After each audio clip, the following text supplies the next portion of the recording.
My boyfriend's making out with my best friend in a resort pool on Instagram, and honestly, I'm not even sad anymore. I'm pissed. Let me tell you how I found out my relationship was a complete lie. Because this is some next-level betrayal that I'm still processing, and you all need to hear this. 3 weeks ago, Brian told me he needed space. Just walked into my apartment, where he'd been basically living rent-free for a year, by the way, and announced he was overwhelmed and needed time to figure things out. Said work was stressing him, he wasn't sure about us anymore, needed a couple weeks to clear his head. I asked him straight up if this was a breakup, and he swore it wasn't. Said he loved me, just needed time alone. He was going to stay at his brother Steven's place, and we'd keep contact minimal while he sorted through his feelings. Fine. Whatever. I told him to take his time and figure his stuff out. I wasn't going to beg someone to stay who clearly had one foot out the door already. He packed a bag and left, and I went about my business. Yeah, it sucked. But I wasn't about to fall apart over a guy who couldn't communicate like an adult. You know who was very supportive during this time? Emily. My best friend of 6 years. The person I trusted with literally everything. She came over that first night with wine, told me Brian was probably just freaking out about commitment, that he'd come around. For the next 3 weeks, she was texting me constantly, inviting me out, being the perfect supportive friend. I told her everything about my relationship with Brian, every argument, every doubt I had, every private thought. She knew it all because that's what best friends do, right? Wrong. 2 Fridays ago, I'm at work during my lunch break, scrolling Instagram while eating a sandwich. Emily's story pops up. Some sunset beach photo. Pretty. Whatever. I swipe to the next one. Brian. In a pool. At a resort. With Emily's arm around him. Next story. Them kissing. Full makeout session in the pool. Caption says, "Sometimes the best things are unexpected," with heart emojis. My coworker Maggie asked if I was okay because I guess my face did something dramatic. I showed her my phone and she literally gasped out loud. But here's the thing, I didn't cry. I didn't fall apart. I got angry. I called Emily immediately. Voicemail, called again, voicemail. Texted her asking what the actual hell was going on. No response. Meanwhile, she's posting more stories. Them at a swim-up bar having drinks. Them on the beach, living their best life. Called Brian. Also voicemail.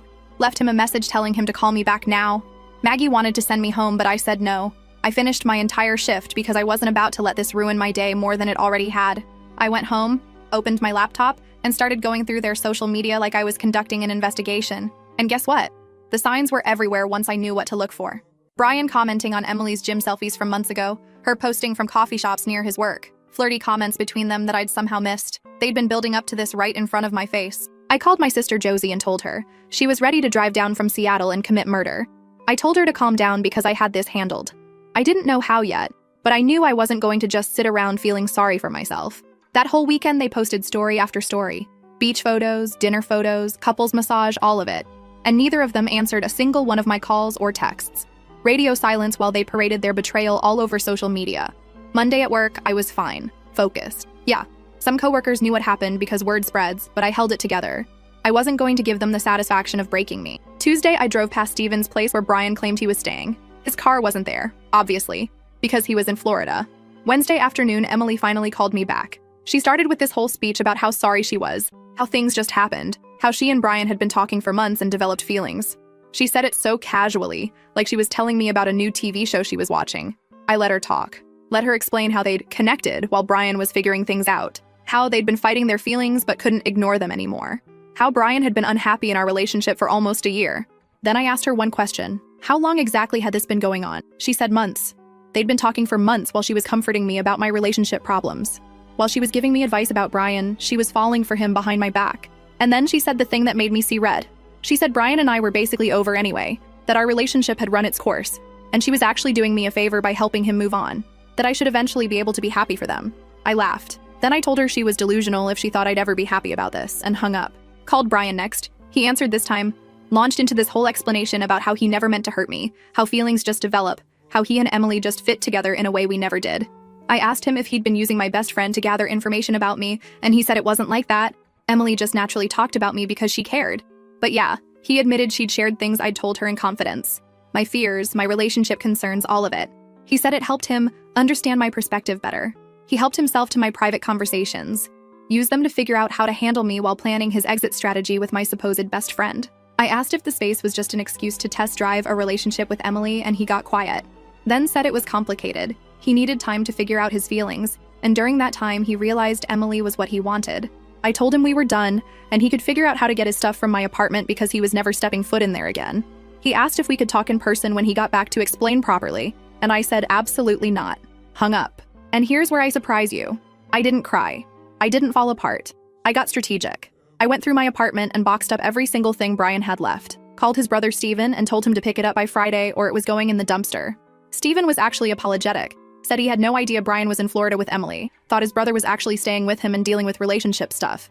Even he'd been lied to, threw out photos of us, deleted our couple pictures from my phone and social media, removed every trace of him from my life in one productive evening. Thursday, I went to work like normal. Friday, I hit the gym after my shift. Saturday, I deep cleaned my apartment and rearranged furniture so it didn't look like the place where Brian and I had lived together. Sunday, they came back from their trip.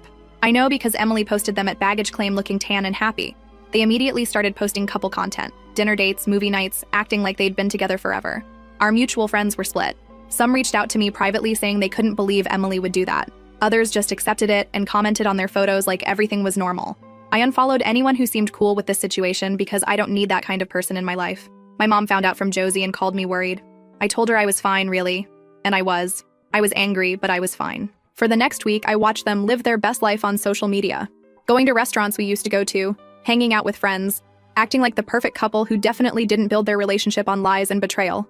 And the whole time I was watching, I was thinking, because here's what Brian and all these cheating guys don't understand. When you betray someone, you don't just lose them. You lose the benefit of everything they knew about you, everything they protected you from, everything they could have warned the next person about. And I knew things about both of them, things they probably hadn't shared with each other yet because they were too busy being caught up in their exciting new forbidden romance. Emily had a history, a pattern. She'd cheated on every single boyfriend she'd ever had. She'd told me this years ago when we were drunk and being honest about our worst qualities. Said she got bored easily, loved the thrill of something new, couldn't help herself when she was attracted to someone. She'd literally cheated on her ex Jason 3 times before he finally dumped her. I'd helped her through that breakup. Listened to her cry about how she wished she could just be faithful, how she knew it was wrong but couldn't seem to stop herself. Brian had no idea he was dating a serial cheater. Probably thought he was special, that what they had was different. And Brian had his own issues that Emily didn't know about. His jealousy, his need to control situations, his tendency to get paranoid about his girlfriend's male friends. Things I dealt with and worked around because I loved him. Things that would absolutely come up once the honeymoon phase with Emily wore off. They thought they'd won, thought they'd gotten away with it cleanly and could just ride off into the sunset together. But I wasn't done watching, and I definitely wasn't done planning. Friday night, exactly 2 weeks after I'd first seen them in that pool, I was lying in bed when Emily posted a story of them at some party with mutual friends. Everyone laughing, having fun, looking like the perfect happy couple. I screenshotted it, added it to a folder on my laptop where I'd been collecting things. Their social media posts, timestamps of when they'd started commenting on each other's photos, screenshots of old conversations where Emily had told me about her cheating history. I wasn't planning anything illegal or crazy, but I was planning something. Because they'd humiliated me, and worse, they thought I was just going to disappear quietly and let them have their happy ending. I opened my notes app and started writing down everything I knew about Emily's patterns, about Brian's jealousy, about their weaknesses and insecurities and the things that would inevitably cause problems between them. Then I started thinking about Jason, Emily's ex who she'd cheated on repeatedly, the one who'd finally had enough and dumped her. I'd met him a few times at parties back when they were together. Nice guy. And if I remembered correctly, Emily had mentioned he'd moved back to town a few months ago. I smiled. And if Emily thought she could just move on to her next victim without consequences, she was about to learn otherwise. I closed my laptop and went to sleep. For the first time in 2 weeks, I slept great. Because tomorrow I was going to start putting things in motion. Update. Okay, so remember how I said I had a plan? Well, it came together fast, and honestly, it's kind of genius if I do say so myself. Monday morning, I'm at Target picking up laundry detergent and some other random stuff before work, when I literally run into Brian. Like, actually almost crashed my cart into him in the cleaning supplies aisle. He was with Emily. The look on all our faces was priceless. Emily grabbed Brian's arm like I was about to attack them or something. I just stood there with my cart, staring at them. Brian actually had the nerve to smirk at me. Smirk. Then he put his arm around Emily's waist and pulled her closer, made this whole show of kissing her cheek while looking directly at me. Emily giggled like this was all so amusing. He goes, "Hey, didn't expect to see you here. You doing okay?" In this fake concerned voice that made me want to throw my detergent at his head. I said I was doing great, thanks for asking. Emily jumped in with this sugar-sweet voice saying she hoped there were no hard feelings, that they were just following their hearts, and she hoped I could be mature about the situation. Mature. She wanted me to be mature after what they did. Brian chimed in saying, yeah, it would be really sad if I couldn't move on and kept dwelling on the past. That I should focus on finding my own happiness instead of being bitter. Emily nodded along like they'd rehearsed this whole speech. I smiled and told them I hoped they were very happy together. Emily looked surprised, like she expected me to make a scene. Brian looked almost disappointed that I wasn't giving him the drama he clearly wanted. I walked away fuming, but I kept my cool. I wasn't going to give them the satisfaction of seeing me upset. Wednesday, I was at the pharmacy working the register when Emily came in. Of course. She walked right up to my register with her prescription even though there were 2 other registers open. She wanted to rub this in my face. She stood there while I processed her prescription, acting all friendly, asking how I'd been, saying we should grab coffee sometime and talk things through like adults. I told her I was pretty busy these days and she goes, "Oh, I'm sure, must be hard adjusting to being single again." Then she leaned in and whispered that Brian was amazing, better than she'd ever expected, and she was so grateful things worked out the way they did. Said maybe if I'd been better at keeping him interested, he wouldn't have looked elsewhere. I handed her the prescription bag without saying a word. She left looking satisfied with herself. That night, I sat down and really thought about what I wanted. I didn't want Brian back. Watching him at Target made that crystal clear. He was a smug asshole who thought he'd won. Emily was a snake who got off on rubbing her betrayal in my face. I wanted them to hurt the way they hurt me. And just getting back together with Brian wasn't enough. They needed to experience real betrayal, real humiliation. That's when I remembered Jason, Emily's ex, who she'd cheated on multiple times. The one she told me about during one of our drunk heart-to-hearts years ago. She'd said he was boring, that she couldn't help cheating because she needed excitement, that she wished she could be faithful, but she just got bored so easily. I found him on Instagram through Emily's old photos from 2 years ago. He was tagged in a bunch of them from when they were together. Looked like a decent guy. Into hiking and craft beer, seemed pretty normal. I sent him a DM Friday night, introduced myself as Emily's friend, said I had some questions about their relationship if he had time to talk. He responded Saturday morning saying sure, he'd be happy to talk about Emily since she'd apparently moved on to destroying other people's friendships now, so he'd seen the social media drama. We met Sunday afternoon. Jason showed up in a hoodie and jeans, looking exactly like his photos. We grabbed a table in the back and I just laid it all out for him. How Emily had been my best friend, how she'd slept with Brian while pretending to support me, the whole thing. He wasn't even surprised. He said that was classic Emily behavior. Told me about how she'd cheated on him with his coworker, then with a guy from her gym, then with some random dude she met at a bar. Every time she'd cry and apologize and swear it would never happen again. Every time he'd believed her because he loved her and thought she could change. I asked him when they broke up and he said about 9 months ago. Final straw was when he found messages on her phone to 3 different guys, all flirty and inappropriate. He'd confronted her and she'd tried to turn it around on him, saying he was too boring and didn't give her enough attention. Then I asked him the important question. Had Emily contacted him recently? He pulled out his phone and showed me messages from the past week. Emily had texted him Tuesday saying she missed him and wanted to catch up. Thursday, she'd sent him a photo of a restaurant they used to go to saying it made her think of him. Friday, she'd asked if he wanted to grab drinks sometime. He'd been ignoring her messages because he wasn't about to fall for her manipulation again. But seeing the dates, I realized she'd started reaching out to Jason right around when she and Brian got back from Florida. While she was posting couple photos with Brian, she was already lining up her next option. I leaned back and told Jason I had a proposition for him. He raised his eyebrows and asked what kind of proposition. I told him I wanted to expose Emily for exactly who she was. Show Brian and everyone else that she was a serial cheater who would never change, but I needed his help to do it. He asked what I had in mind, and I laid it out. I wanted him to respond to Emily's messages, agree to meet up with her, let her flirt and escalate things the way she always did. And when she inevitably tried to sleep with him, because based on her pattern, that's exactly what would happen, I wanted him to record it. Jason stared at me for a long moment. Then he asked if I was serious, and I said completely serious. Emily destroyed my relationship and my friendship, and was now rubbing it in my face at every opportunity. She deserved to have Brian see exactly who he'd chosen over me. He said he'd think about it. Asked me to give him a day to decide if he wanted to get involved in this level of drama. Monday evening, he texted me. He was in. We met again Tuesday at a burger place near the mall to plan everything out.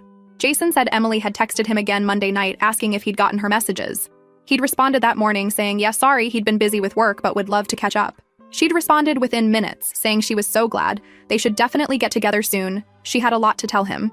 Jason showed me the messages, and I could literally see her setting things up. The flirty undertones, the I've been thinking about you, all of it. I told Jason to suggest meeting Thursday for drinks, somewhere public but with booths where they could talk privately. He sent the message while we were sitting there and Emily agreed immediately. We spent the next hour going over the plan. Jason would meet her for drinks, let her talk and flirt and work her way up to suggesting they go somewhere more private.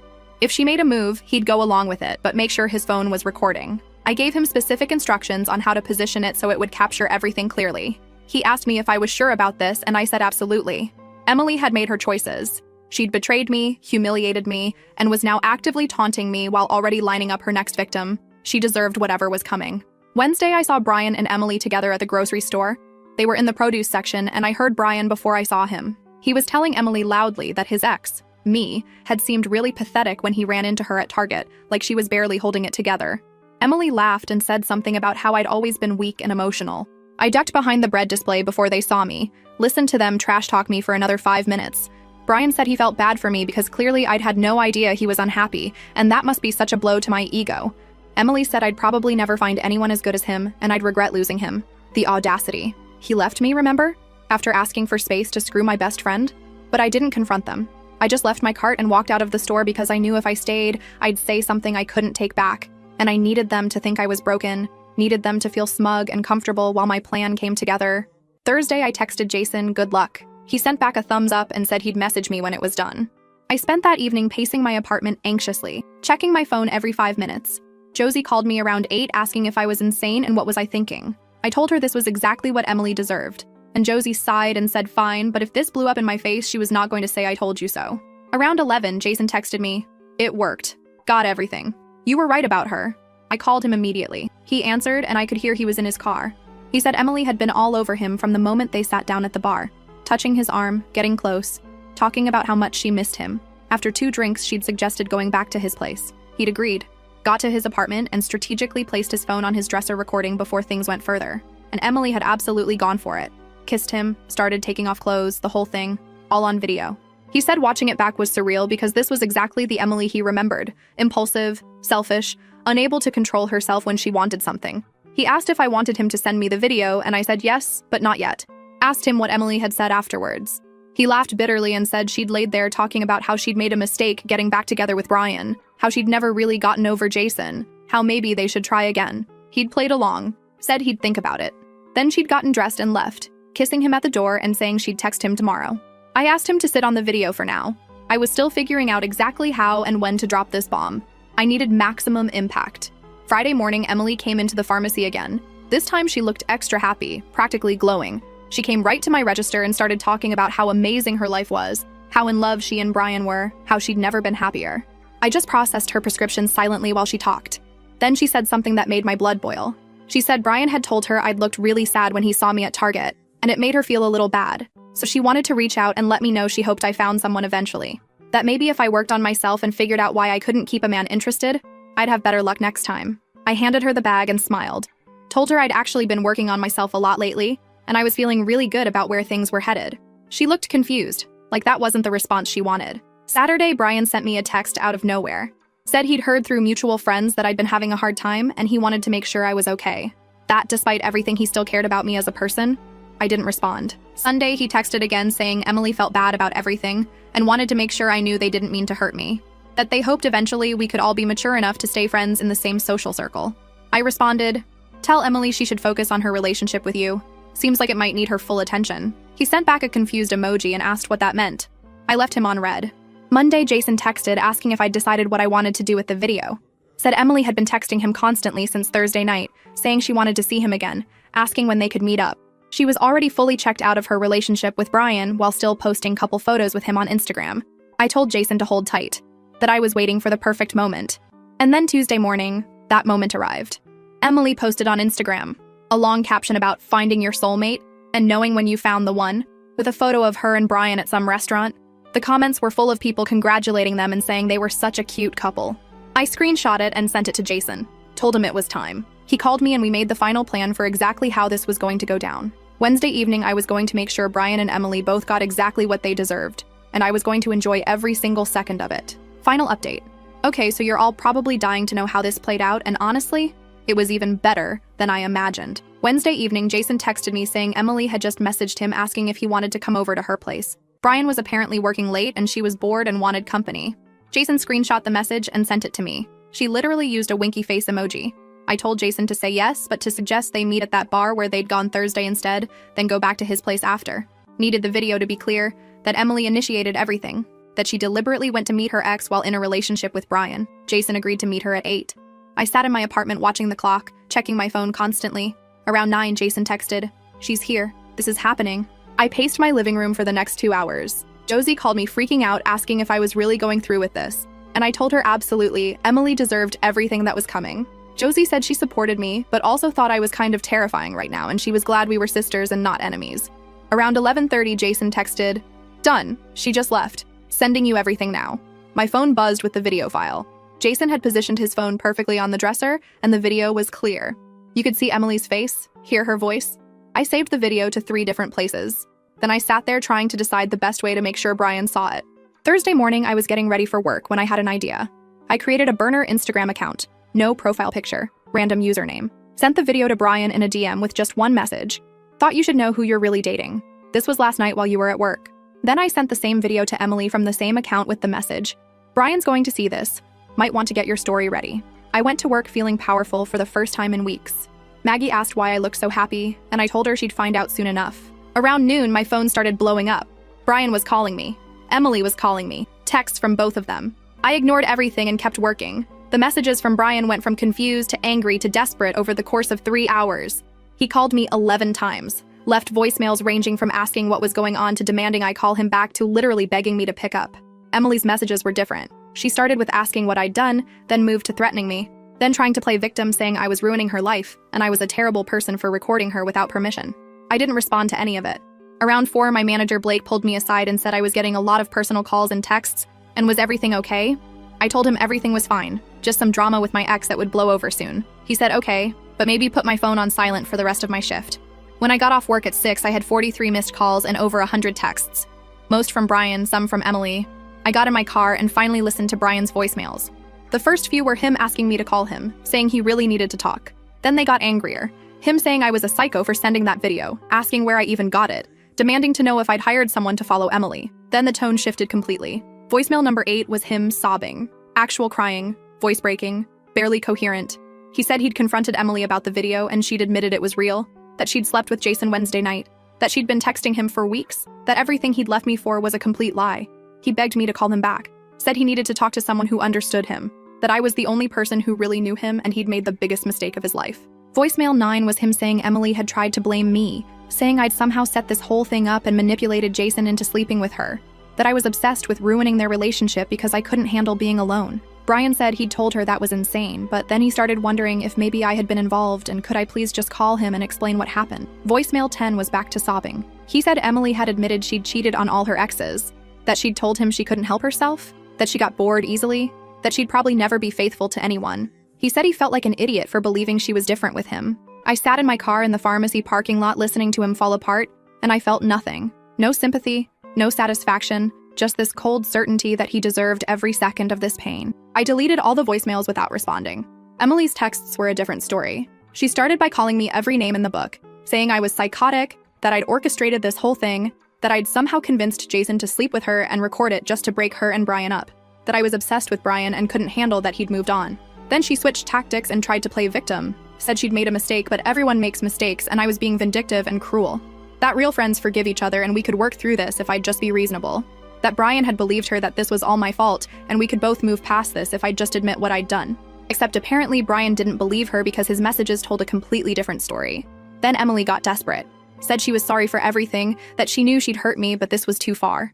That ruining her relationship was petty and immature, that I should be ashamed of myself for sinking to this level. I finally responded to her with one message.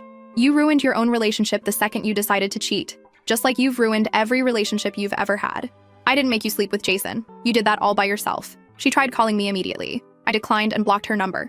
Friday morning, Brian showed up at my apartment. I'd just gotten out of the shower and was getting ready for work when I heard pounding on my door. I looked through the peephole and there he was. I opened the door but didn't let him in. He immediately started talking, words tumbling out so fast I could barely follow. He said he'd ended things with Emily, that she was a liar and a cheater, that he never should have believed anything she said, that she'd manipulated both of us and played us against each other. I crossed my arms and asked him why he was at my door. He said he needed me, that I was the only good thing he'd ever had and he'd thrown it away for someone who never cared about him at all, that Emily had used him to get back at me and he'd been too stupid to see it, that everything she told him about our relationship being broken was a lie because she wanted to justify her own actions. I asked him if he really thought Emily manipulated him, or if maybe he just wanted to believe her because it was easier than admitting he was a cheater who destroyed his relationship for someone who seemed exciting and new. He started saying it wasn't like that. Emily had pursued him. She'd made him feel things he'd never felt before. Then he caught himself and said, but none of that mattered because it was all fake and I was the one he really loved, and could we please just talk about fixing this? I told him there was nothing to fix, that he'd made his choice when he asked for space to explore his feelings for my best friend. that what happened with Emily was exactly what he deserved and I wanted no part of his mess. He started crying, actually crying right there in my doorway. Said he'd lost everything, his relationship, his friends who were taking my side, his self-respect. That Emily had already moved on and was apparently talking to Jason about getting back together while he had nobody. That I was his only chance at happiness and he was begging me to give him another chance. I looked at this man who'd shared my bed for years, who I'd trusted completely, who'd betrayed me in the worst possible way, and I felt absolutely nothing for him. I told him I hoped he learned something from this, that actions have consequences, and you don't get to treat people like garbage, and then come crawling back when it doesn't work out. That Emily showed him exactly who she was, someone who would cheat without hesitation, and he'd chosen to believe he was special enough to be the exception. Now he knew better. He kept trying to argue, kept saying we could go to couples therapy. He'd do anything I wanted. He'd prove he'd changed. I cut him off and said the conversation was over, told him to leave and not contact me again. He stood there for another minute, looking lost and broken. Then he finally turned and walked away.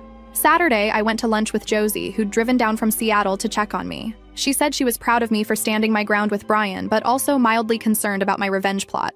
I told her it wasn't revenge. It was just exposing the truth.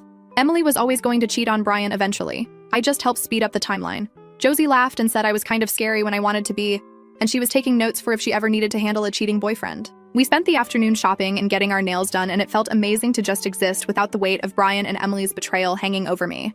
I posted photos of us on Instagram and didn't give a single thought to whether they'd see it. Sunday, Jason texted me saying Emily had been blowing up his phone all weekend. Apparently, she'd told Brian that Jason had pursued her and manipulated her into cheating, trying to make herself the victim. Brian hadn't believed her and had sent Jason a message apologizing for Emily's behavior and saying he understood now that Emily was the problem, not Jason or me. Jason said it was wild watching Emily spiral and try to rewrite history when there was literal video evidence of her initiating everything. He asked if I felt satisfied with how everything turned out, and I told him absolutely.